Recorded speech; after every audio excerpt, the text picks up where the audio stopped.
What's going on, everybody? Welcome to Calloway's Corner. Real talk, real stories, real impact in wrestling. Today we're breaking down Monday Night Raw from San Antonio, Texas. Seth Rollins calls out the Vision. Oba Femi makes a major statement against Brock Lesnar, and CM Punk and Roman Reigns go face to face in a heated main event segment. We've also got AJ Lee versus Bayley, Randy Orton's mindset, Judgment Day drama, and the match of the night between Penta versus Dragon Lee. Let's get into it.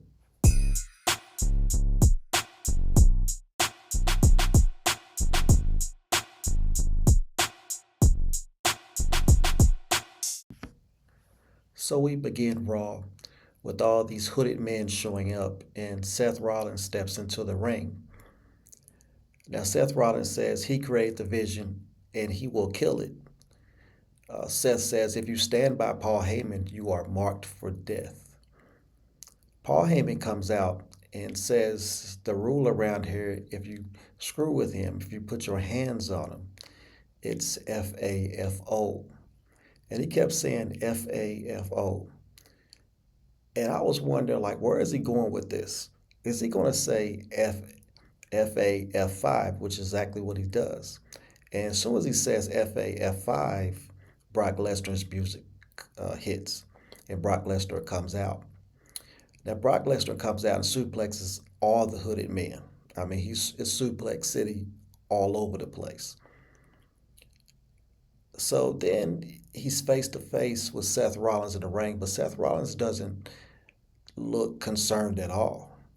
I mean, at first I'm like, are they going to make Seth Rollins versus Brock Lesnar at WrestleMania?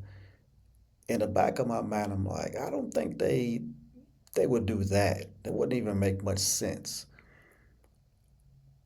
But in the back of my mind, also, I was thinking that I always wanted Oba Femi to be the guy.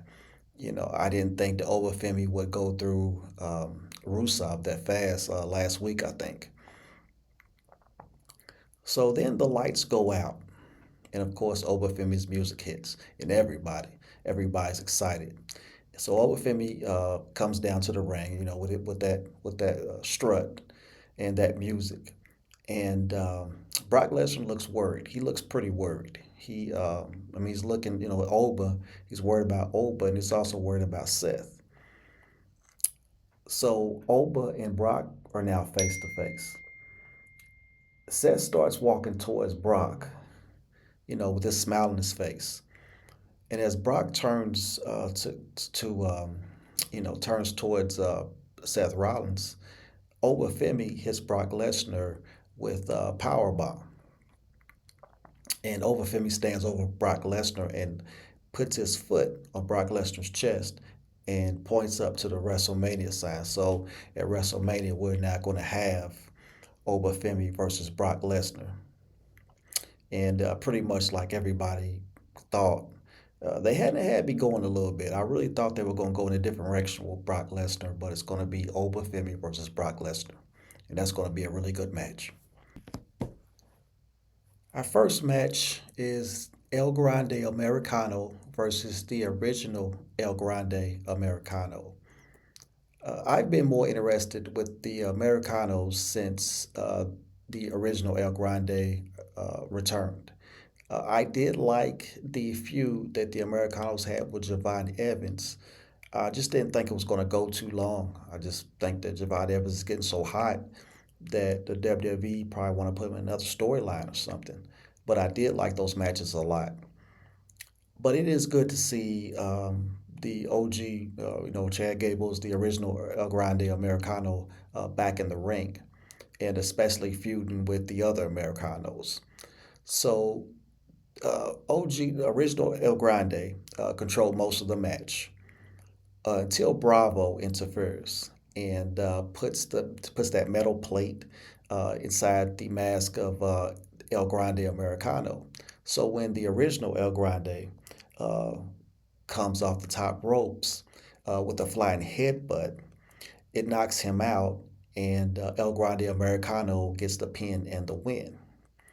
What will make if this match, if this feud or this storyline goes to WrestleMania or goes anywhere else, what would make it more interesting is if you make if you put the mask on the line, where everybody would have to be unmasked, or the loser would have to be unmasked. That would put you're going to have to go to that anyway, in my opinion, sometime down the line. We all know who they are, underneath the mask. Chad Gable is OG, original El Grande. Lud Kaiser is a Grande Americano, and then you got Pete Dunne and Tyler Bate. That's just my opinion. I mean, I could be wrong, but that's what I always thought they were underneath those masks. But a match that would where the loser had to remove their mask and be unmasked would be a pretty good. But then we go backstage. Backstage with Roman Reigns and the Usos. So Roman is happy that the Usos punched CM Punk for not apologizing for his remarks towards Roman Reigns' father, Sika. So Roman Reigns says everyone in the family should be offended. And I agree with that. I agree that everyone, if it was my family, I'd be offended too. But this is all mind games, by CM Punk. And CM Punk is really good at it. But I believe Roman Reigns is really good at it too. We get this video with the Judgment Day, and it's Liv Morgan, and she's saying that removing Finn Balor from the Judgment Day was the plan all along. I saw it coming. There was going to be some type of fallout. Everybody saw it coming, actually. And but she says that Finn Balor, that was the plan all along, to remove Finn Balor. And since Finn Balor's gone, that everyone in the Judgment Day will now soar because now that Finn Balor's out, like Finn Balor was holding everybody back. I do agree with her, and I disagree with her. I believe that I believe that everybody will soar. Like you look at Liv Morgan, she's already soaring. Uh, Dominic Mysterio is already soaring, but he's going to get that much better, and he's going to have. I see Dominic sometime in the future, probably soon enough, having whether it's the WWE title or the World Heavyweight title. I see him. If he's going to be the greatest Mysterio of all time, he's going to have to do that. He's going to have to do that fast. But I see JD McDonough getting the title. JD McDonough, his wrestling ability. When he first came along, I think a lot of people, kind of including myself, was didn't really think that he really fit. But he over time, he has showed everybody that yeah, he's somebody you want to put into not quite a main event, but a titles match. I think that he will be Intercontinental Champion, U.S. Champion. I think that's in his future. And you look at also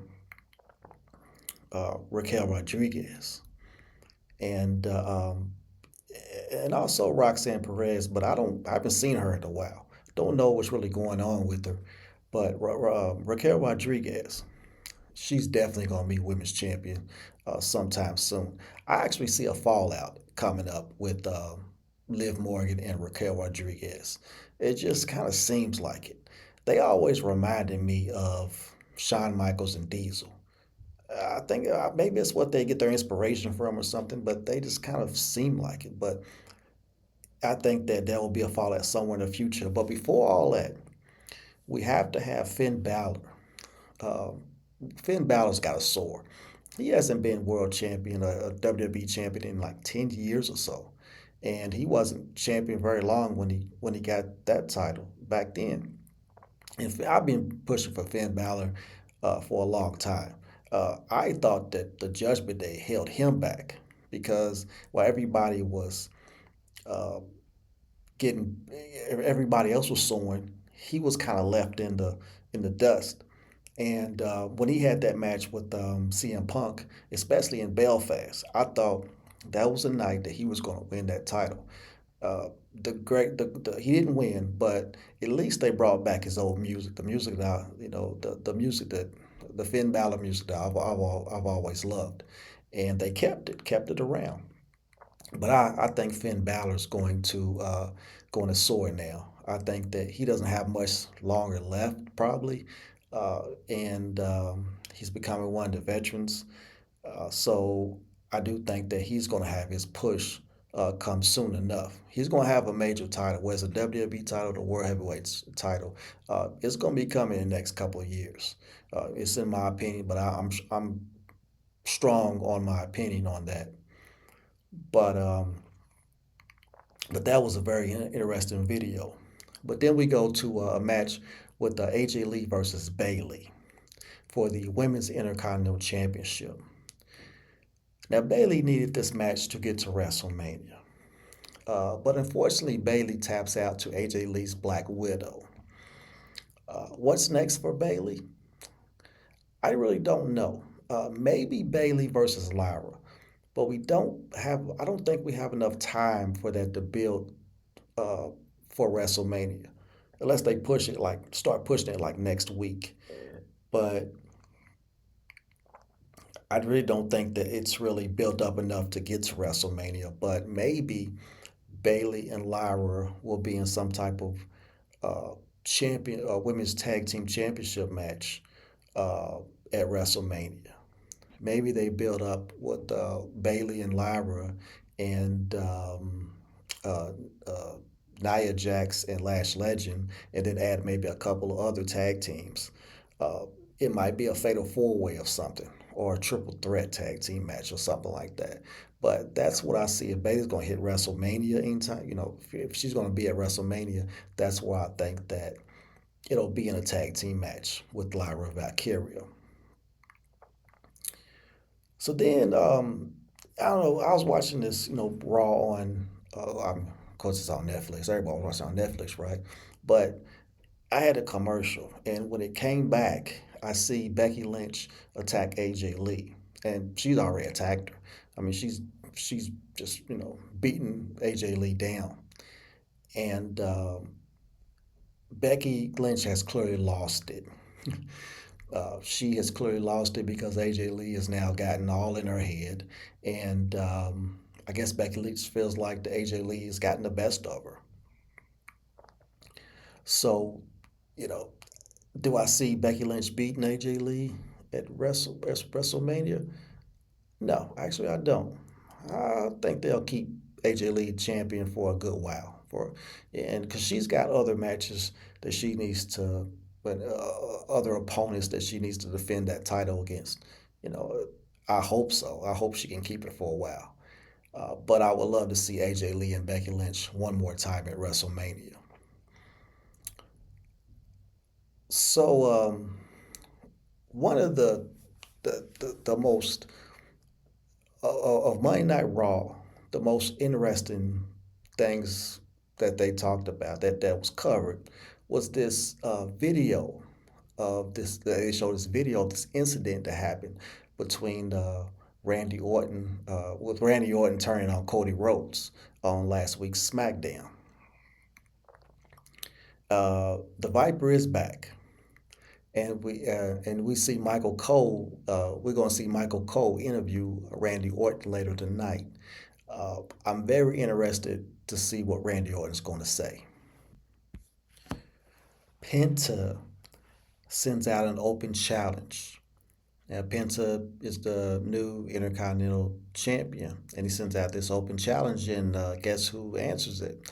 Dragon Lee. So we got Penta versus Dragon Lee for the Intercontinental Championship. The best match of the night, in my opinion, but I think a lot of people agree with that. Dragon Lee hits the Styles Clash on Penta for a 2 count.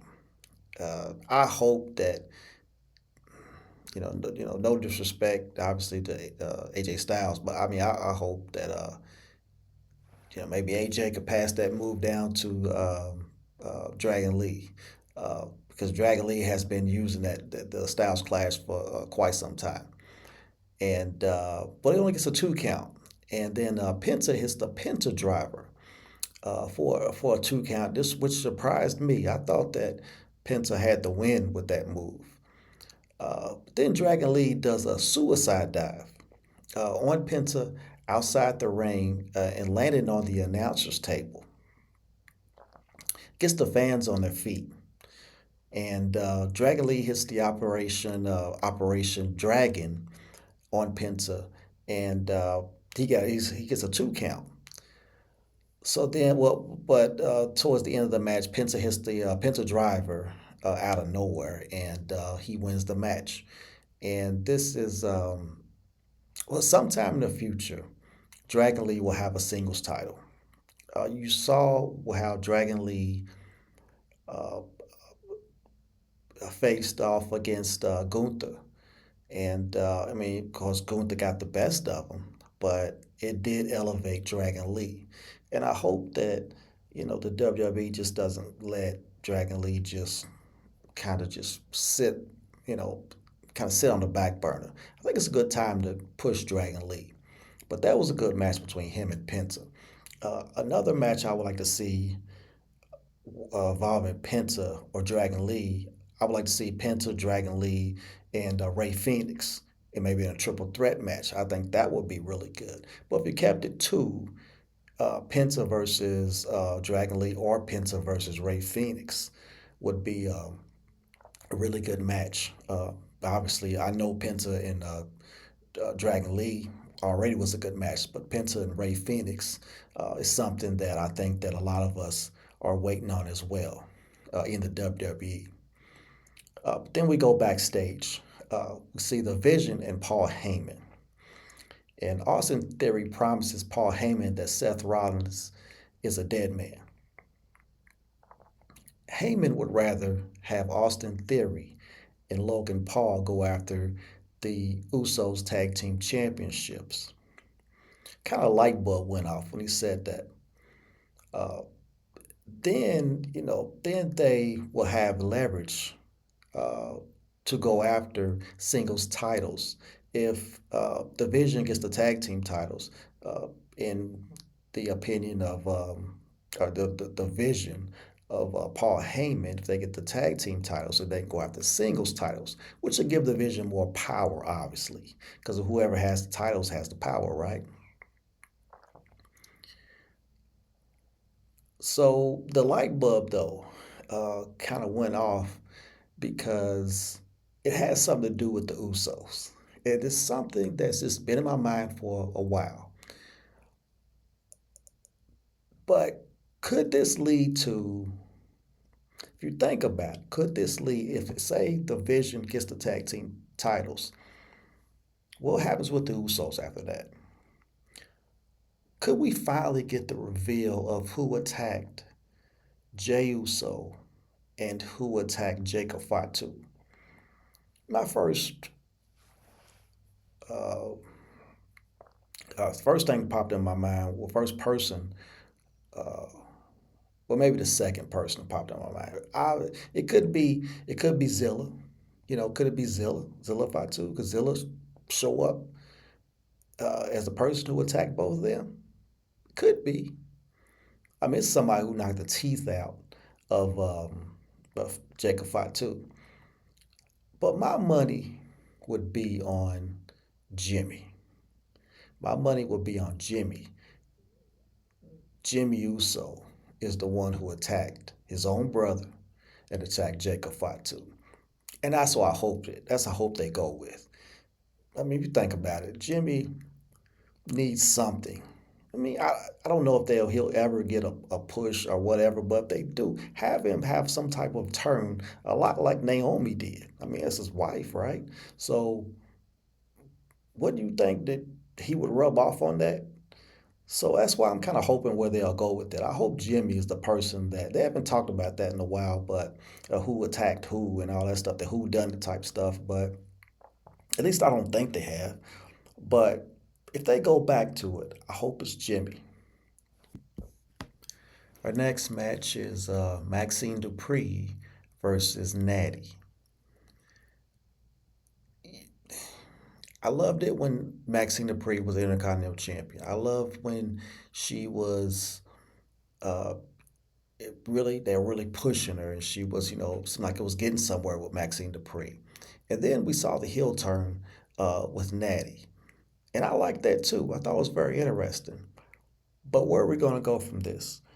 During this match, Maxine uh, taps out to Natty in the sharpshooter, and so is that going to put Natty with another push, or are we going to get on the rematch between the two, between Maxine and Natty, where Natty uh, makes, I'm sorry, where Maxine makes Natty tap out? But could I see Natty with a title in the future? Maybe Intercontinental Championship or a Women's World Heavyweight Championship or a WWE Championship? I could. I really could. I don't know how long Natty has or she wants to wrestle. She's been wrestling for a very long time. But it would be, I'd like to see her have a pretty good push. I mean, she's from a legendary family, the Hart family. I mean, come on now. Winning her women women's the women's title, whether whatever title that may be, having somebody tap out to the sharpshooter again, to me would be a good way to go out. But other than that, I kind of don't see the point of this feud anymore. Um, like I said, the heel turn was great, but what are we gonna do with Maxine Dupree now? She learned all these moves in the dungeon in the heart dungeon, and now she's tapping out to the sharpshooter. Unless she gets her lick back, I really don't know where they're going to go with Maxine. I really do like Maxine. I hope that she can, uh, another person that I think that can really soar and get better and better. And I think that Maxine could be good in another type of storyline, maybe when she's a heel or something. But where are we going to go with this? So then let's move on though with Michael Cole interviewing Randy Orton. Now things are getting pretty interesting now. This is something I've been interested in the whole night. Uh, we know that Randy Orton attacked Cody Rhodes last week on SmackDown. We talked about that earlier, right? So as Michael Cole goes to interview Randy Orton, we really don't get an actual interview because Randy Orton doesn't want to do the interview. Uh, he did say Randy Orton did. He did say he talked with somebody who convinced him that he is a killer. Randy Orton before the interview, well, when you see Randy Orton, he's on the phone with somebody, but they never specify who it is. And Randy Orton saying to tell him, he says that he's not going to give an interview to Michael Cole, but he's just going to say that he talked with somebody who helped him realize that uh, Randy Orton is, like I said, a killer, and that wrestling has more than one royal family. And I, I can't help but to think that maybe at WrestleMania we're going to see the return of The Rock. I do think The Rock was on the phone with Randy Orton somewhere during that interview. I kind of, maybe maybe it was just in my, I don't know, train of thought or whatever, but it seemed like that Randy Orton kind of specified the word finally. And then when he said wrestling has more than one royal family, well, The Rock is a part of he's second, third generation superstar. I mean, but, of course, his father and his grandfather. So, and of course, Randy Orton's father, I think his grandfather too, I think.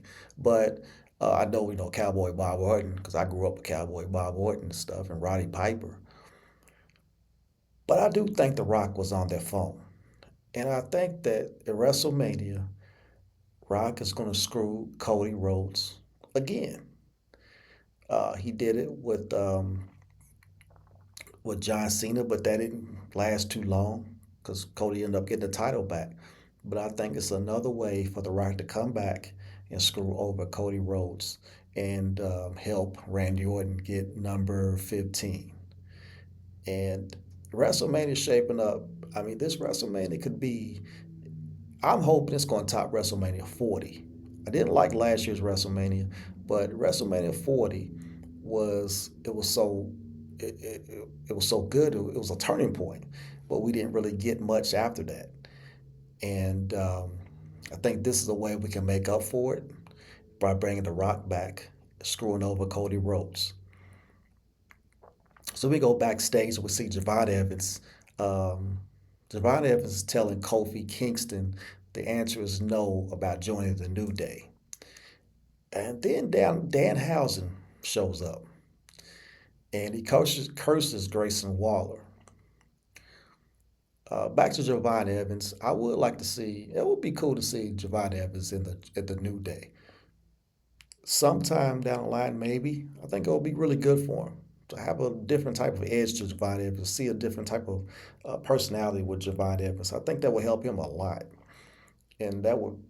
And I don't know if it would be a heel New Day or a face New Day, but Javon Evans in a New Day. I mean, it's that'd be pretty interesting. But what would be more interesting is if I'm ready to see Danhausen curse the entire WWE. Stephanie Vaquer versus Raquel Rodriguez. First, I just want to say, please bring back Stephanie Vaquer's original music. It just, in my opinion, I think it was better. Uh, there was something about it. There was something about that music. It hit pretty hard. I like this new music, but that first theme I really did like. But other than that, didn't expect much out of this match. Since we are already getting Stephanie versus Liv at WrestleMania, uh, Io Sky surprisingly shows up during this match. I guess to even the odds, because you see Liv Morgan helping Raquel Rodriguez, and Stephanie Vaquer is by herself. So Io Sky comes out. But Io Sky is launched into the announcer's table by Raquel Rodriguez. And then Stephanie Vaquer throws Liv Morgan into the timekeeper, that the area with the timekeepers. Then Stephanie, back in the ring, Stephanie rolls up Raquel into a pin and gets the win. Uh, I'm really excited to see Stephanie Vaquer and Liv Morgan at WrestleMania. That's going to be one of the better, not the best match, but it's going to be a surprising good match. And I'm hoping Stephanie Vaquer can win. I want to see her keep the title, but something tells me that Liv Morgan's going to go home, going to leave WrestleMania with that title. We go backstage and we see LA Knight and the Usos. The LA Knight knows that him and the Usos have a history with the Vision. But LA Knight notices that Roman Reigns and the Usos lately are been getting pretty close, and it kind of worries him. The Usos just tell him that they tell LA Knight, the Usos, Jimmy and Jay Uso tell LA Knight that it's all just family business. That that what you see is just family business, and this is not the return of the bloodline. But LA Knight warns that if the bloodline does come back, that him and the Usos can't be on the same page. Basically, what he's saying is, you know, if you're going to bring the bloodline back, you now have another enemy. I don't think the bloodline is coming back. Like I said, that whole storyline with Jimmy. Uh, I think that's a good idea. I think that's a way to go. Uh, you're going to have to let Jimmy, uh, you know, do something on his own. You're going to have some type of storyline. And like I said before, Jimmy being the reveal who attacked Jey Uso and Jacob Fatu would be chef's kiss. In our last segment, Roman Reigns comes out. The crowd is chanting OTC. Reigns says that this is his show from the beginning, middle, and he will close it out. Roman Reigns calls out CM Punk. Punk comes to the ring, and Roman tells CM Punk, "Welcome to my ring and welcome to my main event." So CM Punk responds and says his family is the only one allowed to call him Phil. We've been hearing Roman Reigns calls CM Punk by his first name is real life first name Phil, and Punk is like, you only my friends and family can call me that. So CM Punk says he would not call Roman Reigns by his actual name, which is Joe, because that would disrespect a real Samoan that he knows. And of course, he was referring to Samoa Joe. And not to get all off on a tangent, but I hated when Samoa Joe left the WWE. I was always pushing for Samoa Joe when he was in TNA to come to the WWE. But besides that, Roman Reigns then responds after uh, that comment that he tells CM Punk, "You should call Joe, and he will remind you who your tribal chief is." So we're getting these back and forth mind games between the two, and things have really been heating up. And the WWE's been doing a really good job on hyping this match up for WrestleMania. So CM Punk taunts Roman about the Usos coming out last week to confront him and says to Roman, "Who is the real tribal chief?" Uh, because you have to send out your cousins uh, to get an apology out of me. So Roman tells Punk that he repeats the same thing over and over again and suggests that CM Punk go ask his wife for advice on originality, and then tries to walk off. And then Punk stops him. When Punk stops Roman, Roman says that Punk cannot phase him. He is the most successful opponent that Punk has ever faced. At the end of the day, Roman is faster, stronger, and better looking. And CM Punk being champion is an embarrassment to everyone because he is old, and that did it right there. Punk punches Roman, and Roman lays there and smiles. Roman goes to the camera saying, this is what you cheer for." He's talking to the crowd. He's talking to everybody who cheers for CM Punk. "This is what you cheer for. He can run his mouth." This is word for word what Roman Reigns said. "He can run his mouth, but he can't take it. You say one thing and he snaps." And then you see Adam Pearce start escorts CM Punk to the back, and that ends Raw. And the winner of this actually is Roman Reigns, because Roman Reigns finally got to CM Punk, and nobody can, at least very very few, if any, can challenge CM Punk on the mic. But Roman's been doing a really good job holding his own, and he's been doing a lot of winning lately. I don't know how this match is going to go between the two, who's going to win. I'm kind of up in the air on it. But is this match is this match between Roman Reigns and CM Punk going to outdo the match with uh, Randy Orton and Cody Rhodes? I don't know, but I do expect big surprises to come. And that is it for Calloway's Corner. Hit the like button, subscribe, and let me know your thoughts. We are just getting started. I'll catch you on the next one.